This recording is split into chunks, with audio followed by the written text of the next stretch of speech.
Assalamualaikum dan selamat pagi. Kami daripada kumpulan 3 akan membentangkan tentang perkembangan agama dan kebudayaan Hindu-Buddha di Asia. Ahli kumpulan kami terdiri daripada saya, Muhammad Fazlan bin Cik Soh, Muhammad Hafizin bin Ahmad Sukiman, Muhammad Naim bin Ibrahim, Siti Nur Mazidah binti Muhammad Zain, Wan Nur Aisyah binti Wan Ahmad. Pembentangan kami akan dimulakan dengan Wan Nur Aisyah binti Wan Ahmad. Assalamualaikum warahmatullahi wabarakatuh. Nama saya Wan Nur Aisyah binti Wan Ahmad. Saya akan membentangkan pengenalan. Masyarakat Melayu mempunyai sistem kepercayaan primitif iaitu animisme dan dinamisme yang mempercayai bahawa setiap benda ada jiwa, roh atau semangat yang mempunyai perwatakan sendiri, sama ada dapat membawa kesan baik atau buruk. Roh nenek moyang yang dinamakan Hyang, Poyang atau Moyang dipercayai masih berada di kalangan mereka dan mempunyai tenaga yang kuat yang boleh mempengaruhi mereka yang perlu ditenangkan melalui upacara pemujaan dan penyembahan. Pawang, bomoh dan dalam merupakan peribadi perantara yang boleh menghubungi Hyang melalui pembacaan jampi, serapah, penyajian dan sebagainya. Kedatangan agama Hindu dan Buddha ke alam Melayu, upacara agama menjadi lebih formal dan tersusun. Namun, pengaruh itu tidak benar-benar melibatkan keseluruhan ajaran yang terdapat dalam falsafah Hindu-Buddha asli. Yang dipentingkan hanya perkara-perkara yang berkaitan dengan selok-belok upacara agama. Ajaran Hindu-Buddha ini juga membesar-besarkan keagungan dewa-dewa dan ini telah mempengaruhi kepercayaan masyarakat Melayu.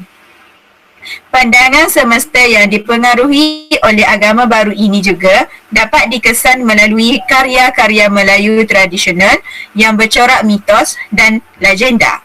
Ini dipengaruhi daripada ajaran kitab-kitab suci agama Hindu seperti Mahabharata, Bhagavad Gita dan Bharatayuddha. Oleh itu, aspek-aspek yang dipentingkan ialah kesenian, keindahan, keromantisan, kesedihan, keagungan dan ketakjuban. Aspek-aspek falsafah dan penghujahan yang rasional tidak ditekankan. Ini telah mempengaruhi pemikiran masyarakat Melayu, khususnya golongan bangsawan. Menurut pendapat Profesor Syed Muhammad Naqib Al-Atas, kedatangan agama Hindu tidak merubah pandangan masyarakat Melayu secara mutlak. Yang jelas terlihat ialah kesan pengaruh Hindu-Buddha hanya pada lapisan atasan sahaja iaitu golongan bangsawan, namun ia tidak menyerap ke segenap lapisan masyarakat Melayu. Buktinya, tiada nama Hindu yang diguna pakai oleh masyarakat Melayu tempatan, kecuali dalam golongan bangsawan sahaja. Sebaliknya, masyarakat Melayu menggunakan nama berunsur alam seperti teratai, anggerik, kenanga dan sebagainya. Kebudayaan Hinduisme dan Buddhism juga wujud dari segi seni budaya dan adab dalam masyarakat Melayu. Contohnya, watak yang terdapat dalam wayang kulit seperti Ramayana, Sita Dewi dan Hanuman. Dalam adat seperti perkahwinan pula, terdapat unsur pengaruh Hindu seperti tepung tawar, bunga telur, bersanding dan sebagainya. Seterusnya, konsep raja dan kerajaan adalah istilah yang dipinjam daripada kebudayaan Hindu, manakala konsep negeri atau negara dipinjam daripada perkataan Sanskrit. Akhir sekali, dalam penggunaan susun lapis pelantikan pegawai kerajaan istana, zaman awal di alam Melayu adalah secara berangka seperti orang besar berempat, berlapan, 16, 32 adalah dipengaruhi oleh astrologi Hindu. Terima kasih. Okey, bismillahirrahmanirrahim. Saya Muhammad Hafizin bin Ahmad Sukiman. Poin seterusnya, berkembangannya agama serta kebudayaan Hindu-Buddha di Malaysia. Agama ini diwujudkan sejak awal abad ke-8 sebelum Masihi. Walau bagaimanapun, ketika itu ianya tidak dikenali sebagai agama Hindu, tetapi dikenali sebagai nama agama Brahma. Agama Hindu diklasifikasikan menerusi sekumpulan adat istiadat, budi pekerti dan gambaran kumpulan Hindu. Agama ini dihidupkan dengan kewujudan kitab-kitab suci besar yang merangkumi pegangan hidup bagi penganut agama Hindu. Antara kitab sucinya ialah Kitab Veda, Kitab Undang-Undang Manu, Kitab Mahabharata, Kitab Gita, Kitab Yoga Bashita, Kitab Ramayana. Antara pengaruh Hindu di kerajaan yang terbesar adalah Majapahit, Sriwijaya, Airlangga dan banyak lagi. Di Malaysia, kawasan Kedah dikenali sebagai Katahan dalam kesusasteraan Sanskrit klasik dan sebagai Kadaram atau Kalakam. Dalam kesusasteraan Tamil klasik diketahui telah menjadi pusat komersial yang besar dengan 1 atau abad kedua Masihi. Hubungan rapat antara Kedah yang merupakan sebahagian Tenggara Besar Asia, Kingdom atau Sriwijaya dan Kola Kingdom atau South India ini juga dibuktikan dalam sumber Tamil daripada tempoh zaman pertengahan juga. Monumen agama seperti candi, Bukit Batu Pahat di Lembah Bujang, Kedah dan agama patung-patung bertarikh abad ke-7 telah ditemui melalui arkeologi excavation. Dalam perjalanan interaksi tersebut, beberapa unsur-unsur budaya dan tamadun Hindu telah diterima pakai oleh rakyat di semenanjung Tanah Melayu dan diasimilasikan dengan aspek sastra dan bahasa agama, politik budaya mereka sendiri dan tamadun. Institusi raja telah dipengaruhi oleh konsep Hindu dan perlengkapan upacara diraja dan majlis telah diterima pakai. Contohnya, upacara pemasangan diraja dan gelaran diraja seperti Duli Yang Maha Mulia, Sri Paduka Baginda. Popular kaum kepercayaan Hindu juga telah bercampur dengan kepercayaan kaum asli dan menghasilkan corak kepercayaan yang masih berterusan. Ritual mengiringi wayang kulit atau shadow play. Cerita-cerita epik Ramayana dan Mahabharata disebarkan sebahagian besarnya melalui medium wayang kulit. Telah menjadi sebahagian daripada sastra tradisional dan budaya Melayu. Kegigihan agama Hindu di Malaysia, tradisi India boleh dikaitkan dengan tempat-tempat suci Hindu dan kuil-kuil dicipta dalam kedua-dua kawasan bandar dan luar bandar. Dianggarkan bahawa terdapat 2,000 kuil-kuil Hindu di Malaysia. Di Malaysia, agama Hindu dianuti oleh kaum India yang terdiri daripada hampir 7% penduduk Malaysia. Menurut data pada tahun 2016 daripada Jabatan Statistik Malaysia, kajian menunjukkan bahawa daripada keseluruhan 2,12,600 penduduk kaum India di Malaysia, 84.5% daripadanya adalah beragama Hindu. Di Malaysia, pengaruh agama Hindu telah tersebar lebih awal berbanding agama Islam. Buktinya, pengaruh Hindu dan bahasa Sanskrit dapat dikesan dalam bahasa Melayu, kesusasteraan dan kesenian. Kebanyakan penganut Hindu di Malaysia tertumpu di kawasan semenanjung negeri-negeri di Malaysia dengan peratus penganut tertinggi. Berdasarkan bacian tahun 2010 adalah Negeri Sembilan 13.4%, diikuti oleh Selangor 11.6%, Perak 10.9%, Pulau Pinang 8.7%, Wilayah Persekutuan Kuala Lumpur 8.5%, Kedah 6.7% dan Johor 6.6%. Negeri paling sedikit peratus penganut Hindu adalah Sabah 0.1%. Kuil-kuil Hindu di Malaysia juga banyak jumlahnya. Penyebaran pengaruh Hindu di Tanah Melayu mula dipelopori oleh Kerajaan Kedah Tua, sebuah kerajaan maritim yang mula diasaskan pada abad kedua di Kedah kerana Kerajaan Kedah Tua menjalani kegiatan ekonomi berasaskan pandangan serta fungsi sebagai pelabuhan. Kegiatan ekonomi sebegini telah menggalakkan penyebaran agama Hindu oleh para pedagang dari India pada waktu tersebut. peninggalan Candi Lembah Bujan di muara Sungai Kedah yang mempunyai ciri Hindu adalah contoh bukti masyarakat Kedah tua pernah menganut agama ini. Ia juga menunjukkan bahawa proses penghinduan atau Indianisasi berlaku dengan ketaranya di utara Tanah Melayu. Lam 1959 telah mengemukakan beberapa peringatan perkembangan kebudayaan di Lembah Bujan dan kawasan sekitarnya yang seterusnya menjerumus kepada penyebaran agama Hindu itu sendiri. 1. Peringatan perkembangan awal pengaruh Buddha. Peringatan ini bermula pada abad keempat. Kawasannya meliputi Bukit Meriam, Bukit Koros dan sekitar tepi pantai. Agama Buddha dibawa masuk melalui aktiviti perdagangan. Banyak candi dibina dan ditemui di kawasan ini. 2. Peringatan kegemilangan Kerajaan Sriwijaya. Pada abad ke-7 hingga ke-9, Lembah Bujan berada di bawah naungan Kerajaan Sriwijaya.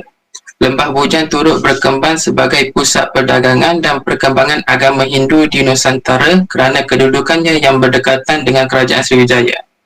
3. Peringkat Pengkalan Bujan. Peringkat ini merangkumi abad ke-10 hingga abad ke-14. Lembah Bujan telah mencapai taraf pelabuhan entrepot. Agama Hindu telah berkembang dengan pesat ke kawasan Matam Pasir, Merbok, Batu Lintang dan Tikam Batu. 4. Perikatan Kuala Muda. Perikatan ini berlaku pada abad ke-14. Perubahan muara Sungai Muda telah menyebabkan perkembangan kebudayaan dan keagamaan semakin malam. Candi-candi Hindu mula banyak dibina di kawasan pendalaman. Kalau dilihat dari skop keseluruhan Asia Tenggara pula, Candi Borobudur dan Candi Prambanan di Jawa Indonesia adalah bukti pendudukan Jawa pernah menganut agama ini. Sekian, terima kasih. Assalamualaikum, saya Muhammad Fazlan bin Esuh akan membentangkan tentang 2.0 penyataan masalah. Kebudayaan dan tamadun Melayu merupakan isu yang sangat besar untuk kita perdebatkan. Tambahan pula, pada kali ini, tamadun Melayu telah dipengaruhi oleh agama Hindu-Buddha. Mengikut panduan yang diberikan oleh sejarawan, adab kaum Melayu kebanyakannya diambil dan dicedok dari agama Hindu-Buddha. Namun, sedikit perubahan yang kaum Melayu lakukan pada adat tersebut supaya tidak menyerupai kaum India. Di sini timbul beberapa persoalan, antaranya ialah bagaimanakah agama Hindu-Buddha boleh berada di Asia? Apakah wujud ritual penyembahan agama Hindu-Buddha di dalam agama Islam? Apakah agama Hindu dan apakah agama Buddha? Di tanah Melayu, pada awalnya diduduki oleh orang asli dan kaum Melayu, dan kemudian muncul pedagang luar dari India, China dan seantara dengannya ke Nusantara. Agama Hindu mempunyai kepercayaan kepada dewa yang banyak untuk mereka memuja, iaitu 3 dewa utama yang disebut Trimurti, iaitu Brahmana ataupun dewa pencipta, Vishnu ataupun dewa pelindung, Siwa ataupun dewa penghancur. Manakala agama Buddha diasaskan oleh Siddhartha Gautama dari suku kaum Lumbini, Nepal. Kemudian lahirnya pokok ajaran Buddha, iaitu Arya Satyani dan Pratityasamutpada. Seterusnya persoalan kajian. 3.1. Bagaimanakah lahirnya agama Hindu-Buddha secara jelas? Lahirnya agama Hindu-Buddha. Agama Hindu-Buddha ini dipercayai lahir sekitar tahun 1500 sebelum Masihi. Lahirnya agama ini dibawa masuk oleh bangsa Arya yang berkaitan dengan bangsa mereka. Kebudayaan Arya ini berkembang di lembah Sungai Indus di India. Bangsa Arya ini telah mengembangkan satu sistem kepercayaan dan sistem kemasyarakatan yang sesuai dengan tradisi yang mereka miliki. Sistem ini dikatakan adalah berupa penyembahan banyak dewa yang dipimpin oleh pendeta atau Brahmana. Keyakinan yang ditunjuk oleh bangsa Arya terhadap kepimpinan kaum Brahmana dalam melakukan upacara ini melahirkan kepercayaan terhadap Brahmanism. Di antara dewa utama yang disebut Trimurti yang dipuja oleh mereka ialah Brahma, Dewa Pencipta, Wisnu, Dewa Pelindung, dan Siwa, Dewa Penghancur. Golongan ini telah menulis ajaran-ajaran mereka di dalam kitab-kitab suci yang menjadi standard pelaksanaan upacara-upacara keagamaan. Akhirnya agama Buddha. Agama ini lahir sekitar abad ke-5 sebelum Masihi yang dibawa oleh Siddhartha Gautama, suku Sakya Nepal, yang merupakan seorang putera kepada Raja Sudodana dari kerajaan Kosala di Kapilawastu. Dia bertapa di bawah pohon seperti pohon beringin sehingga dia mendapat bodhi. Bodhi ini membawa maksud penerangan atau kesedaran yang sempurna. Seterusnya, pohon yang dia bertapa itu diberikan nama pohon bodhi. Siddhartha Gautama telah dikenali sebagai Sang Buddha yang bererti yang disinari. Peristiwa ini terjadi kira-kira pada tahun 531 selepas Masihi, yang pada waktu itu usia Siddhartha ialah 35 tahun. Pada usianya 45 tahun, dia telah mengembara dan menelusuri dataran Gangga di tengah India untuk menyebarkan ajarannya kepada pelbagai kaum. Bagaimana agama Hindu-Buddha berkembang? Perkembangan agama Hindu. Dalam perkembangan agama Hindu, terjadinya sebuah perpaduan di antara budaya Dravida, budaya Munda dan budaya Arya yang kemudiannya disebut kebudayaan Hindu ataupun Hinduism. Salah sebuah daerah perkembangan agama Hindu ini ialah di lembah Sungai Gangga, yang dalam nama lainnya ialah Aryavarta, iaitu negeri orang Arya. Hindustan juga merupakan sebuah daerah yang telah berkembangnya agama Hindu.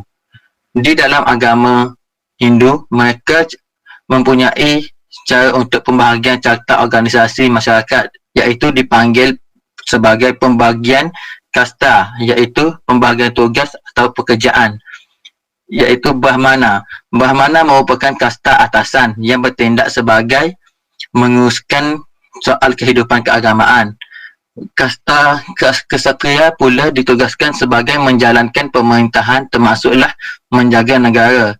Seterusnya, kasta Vaishya ialah ditugaskan sebagai golongan yang mencari pendapatan, iaitu melakukan kerja berdagang, bertani dan menternak. Manakala kasta Sudra pula bertugas sebagai melakukan kerja-kerja kasar atau keras seperti pembudakan. Agama Buddha merupakan agama yang tertua. Agama ini mula dikembangkan di India. Semasa berlakunya proses perkembangan agama ini telah dipecahkan kepada dua aliran, iaitu aliran Hinayana. Hinayana bermaksud kenderaan yang kecil atau kenderaan yang kecil, bahawa pengikut agama Buddha yang sangat sedikit. Nama lain bagi Hinayana ialah Theravada. Aliran seterusnya ialah aliran Mahayana. Mahayana merupakan perkataan yang berasal dari bahasa Sanskrit yang bermaksud kenderaan besar. Kenderaan besar ini menunjukkan bahawa pengikut agama Buddha yang mengamalkan aliran Mahayana adalah lebih ramai berbanding aliran Hinayana. 3.3. Apakah teori yang dibawa masuk oleh Hindu-Buddha? Terdapat 5 jenis teori yang dibawa masuk oleh Hindu-Buddha. Teori yang pertama ialah teori Brahmana. Teori Brahmana ini merupakan teori yang pertama yang telah masuk ke Nusantara. Kronologis Van Leo yang telah membawanya masuk. Teori kedua ialah teori kesatria. Teori ini merupakan teori kedua yang telah masuk ke Nusantara, dibawa masuk oleh C. Siber Mukherjee dan J. L. Moyne. Teori ketiga ialah teori Vaishya. Teori Vaishya pula ialah teori yang ketiga yang telah masuk ke Nusantara, yang dibawa masuk oleh N. J. Krom. Teori yang keempat iaitu teori Sudra. Teori ini dibawa masuk oleh Gottfried Woyoward van Faber. Manakala teori terakhir ialah teori arus balik yang telah dibawa masuk oleh F. D. K. Bosch ke Nusantara. Okay, Assalamualaikum warahmatullahi wabarakatuh. Nama saya Muhammad Naim bin Ibrahim.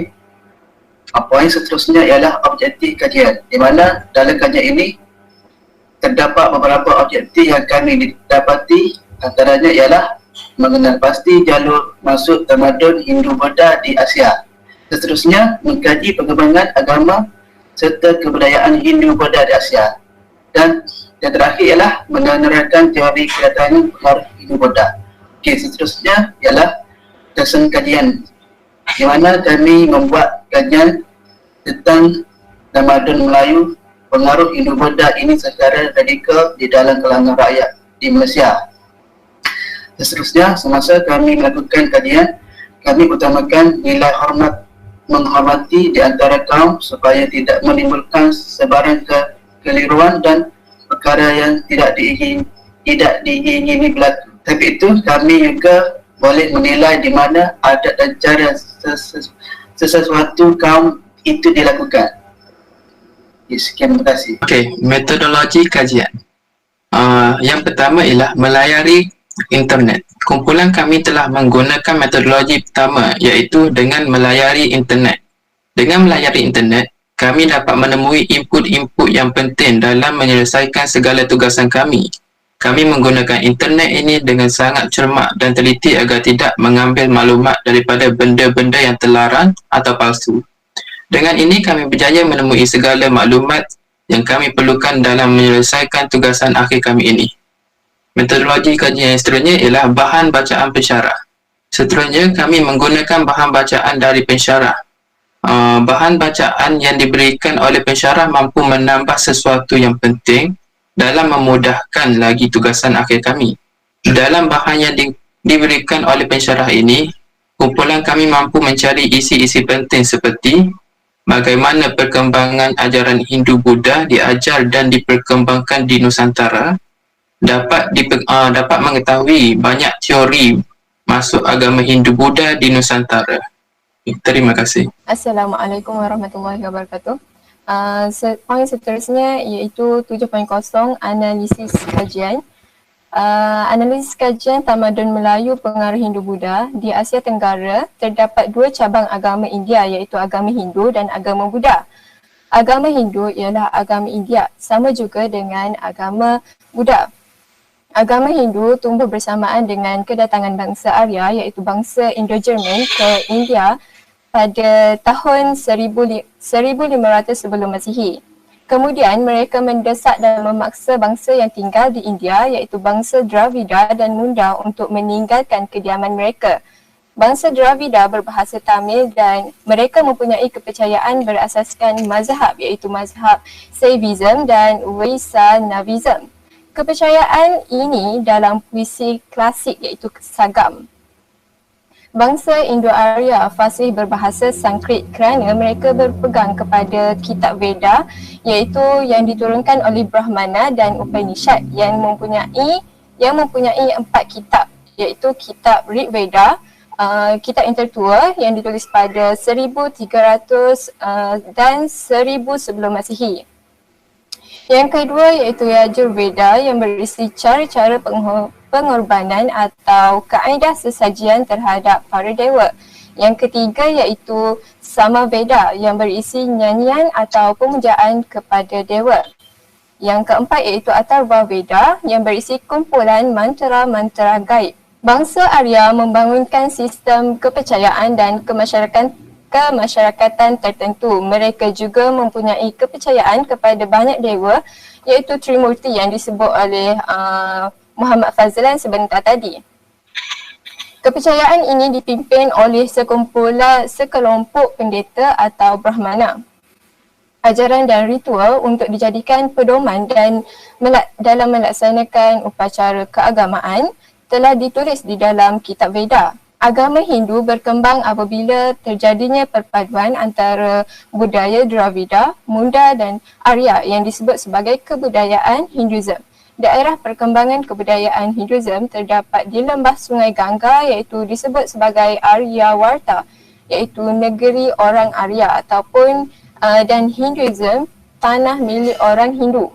Pokok ajaran Buddha mempunyai dua struktur, iaitu Arya Satyani, iaitu kebenaran utama yang mengatakan bahawa kehidupan adalah penderitaan.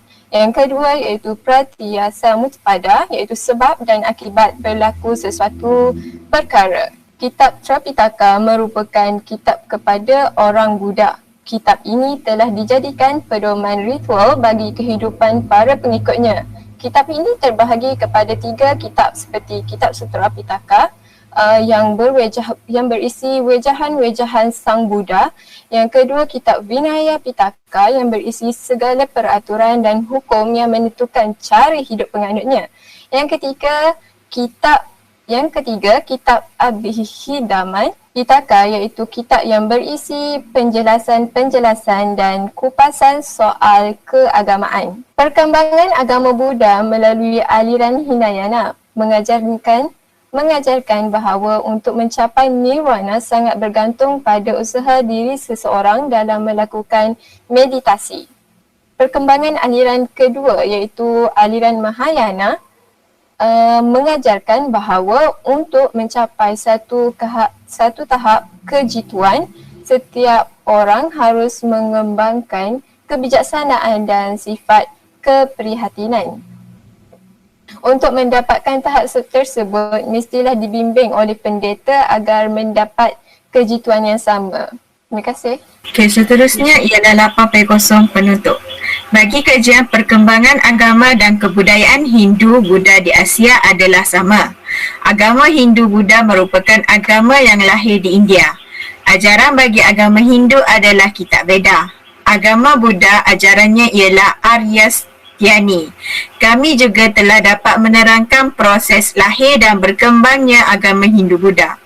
Kami telah menerangkan proses masuknya pengaruh Hindu-Buddha. Kami juga telah memperolehi mengenai teori kedatangan pengaruh agama Hindu-Buddha di Nusantara adalah teori Vaishya, Brahma, Kshatriya dan teori Sudra. Berdasarkan apa yang kami perolehi dalam analisis kajian adalah agama Hindu dan agama Buddha adalah berlainan. Agama Hindu telah memasuki India dengan melalui jalan tikus. Agama Buddha dilahirkan oleh pengasasnya iaitu Siddhartha Gautama dari suku kaum Sakya. Agama Hindu berkembang apabila terjadinya perpaduan antara budaya Dravida. Perkembangan agama Buddha adalah melalui aliran Hinayana. Di dalam teori agama Hindu-Buddha terdapat 3 teori pasif dan 2 teori aktif. Teori pasif ialah Brahma, Vaishya dan Kshatriya. Teori aktif ialah arus balik dan Sudra. Sekian, terima kasih. Itu sahaja pembentangan daripada kumpulan kami iaitu kumpulan 3. Sekian, terima kasih.